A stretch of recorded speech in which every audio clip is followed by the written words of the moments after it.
13 जून को इजराइल ने ईरान के खिलाफ ऑपरेशन लॉयन राइजिंग की शुरुआत की थी, जिसके कुछ देर बाद ही ईरान ने ऑपरेशन 2 प्रॉमिस 3 शुरू किया और इजराइल पर मिसाइलों की बारिश कर दी।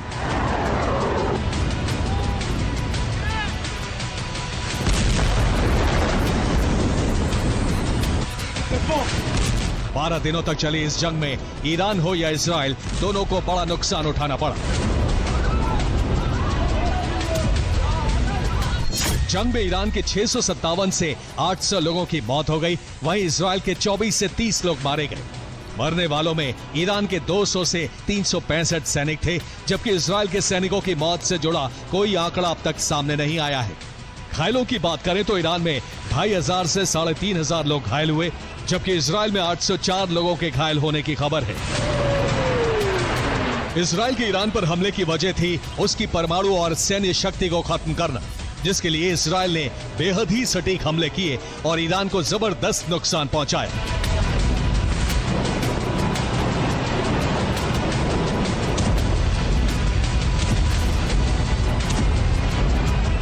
आईआरजीसी के 19 टॉप अधिकारियों की मौत हो गई, जिसमें आईआरजीसी के चीफ ऑफ स्टाफ, ईरान के थल सेना अध्यक्ष, नौसेना अध्यक्ष और वायु सेना अध्यक्ष भी शामिल थे। हमलों में ईरान के 10 न्यूक्लियर साइंटिस्ट भी मारे गए।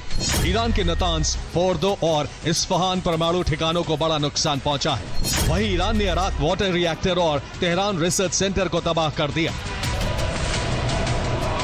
इजराइल के हमलों का ठीक वैसे ही जवाब ईरान ने भी दिया। ईरान ने ऑपरेशन 2 प्रॉमिस 3 चलाया, इजरायली शहरों को दहला डाला।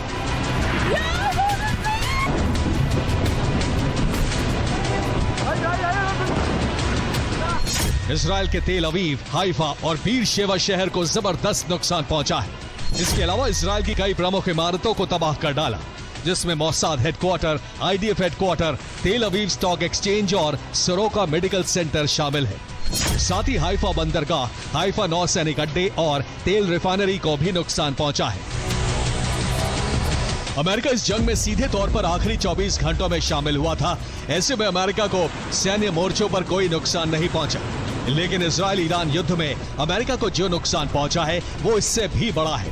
दरअसल युद्ध में अमेरिका की छवि को बड़ा नुकसान पहुंचा है। अमेरिका की विश्वसनीयता को चोट पहुंची है। अरब में अमेरिका की पकड़ कमजोर हुई है। साफ है, ईरान इजराइल को जहां सैन्य मोर्चे पर नुकसान उठाना पड़ा, वहीं अमेरिका को कूटनीतिक मोर्चे पर नुकसान झेलना पड़ा। लेकिन अगर सीज़फायर टूटता है तो यकीनन इस जंग का अगला फेज बेहद विध्वंसक होगा।